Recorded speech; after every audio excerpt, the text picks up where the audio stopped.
Paano mo i-assess yung first timer na si Martin sa theater? Ay nako, Bilang isang veteranang... Hindi naman ako veteran.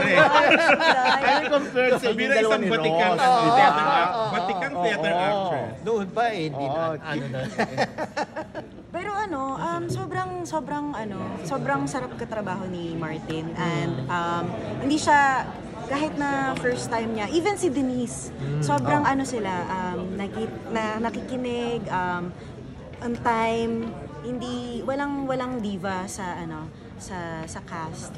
So sobrang okay nung camaraderie namin. So ikaw nag-orient kay Denise? Not necessarily orient kasi alam ko mahusay naman umarte si Denise. Viva Max. Ang orientation niya. Yes. Siguro ang shinare ko na lang sa kanya is yun nga, yung gravitas ng material, yung gravitas ng character, para hindi siya, 2D character, para maintindihan niya bakit nga ba sinasabi ito ni Emma, ano nga ba talaga ang pinaglalaban ni Emma. So, mas research material and guidance. First time din niya sa teatro. Yes po, yes po. Pero sila, hindi understudy lang sila, hindi sila yung alternate ninyo, no? In case lang hindi kayo pumwede, tsaka lang sila. O meron din silang magpe-perform yun sa mga... Yes, meron po silang once sure show. Binigyan Nag-start po siya sila sa ng- film muna, hindi siya sa stage din. Oo, yung pagkasulat. One act play nga. Na-stage siya? Yes. Ah, 1993. Ang original nito kasama si Tito Bombi, si Mike Bombi Dangyalan. Sino yung girl? Yung girl nakalimutan ko pero also from UST. Okay. Regine something. Opo. Bago ginawa Okay. Laura, ba kaya mong gamitin ang pagkababae mo bilang armas? Sa Sandata. pakikipaglaban. Yeah. My gosh. Mahirap. Siguro kung ganito kabigat nung pinagdadaanan ko. Pero in real life right now, parang hindi ko siya kayang gawin. Kasi wala namang need for it. Pero kung pinagdadaanan ko yung katulad ng pinagdadaanan ni Emma, why not? May pagdadaanan kami sa Valentine's Day. Oh my God!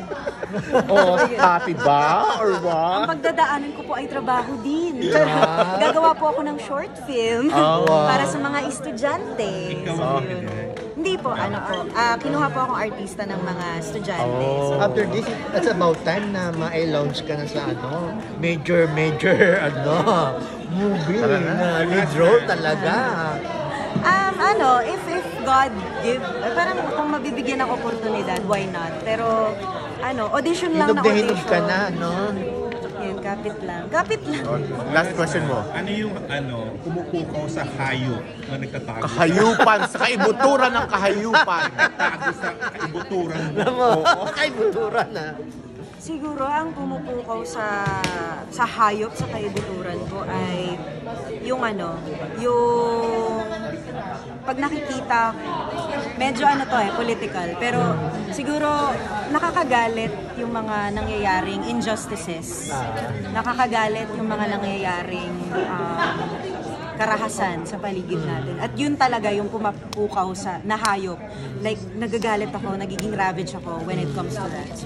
So yun yung pumupukaw sa Gawin nating sexual Sexual? attraction. Oh my God! As a woman. As a woman. Ano ba? Ay! Ano yung nagpapapukaw sa'yo? Hindi ako malibog eh. Yan po ako. hinihintay niya. Virgin po ako. Mamate.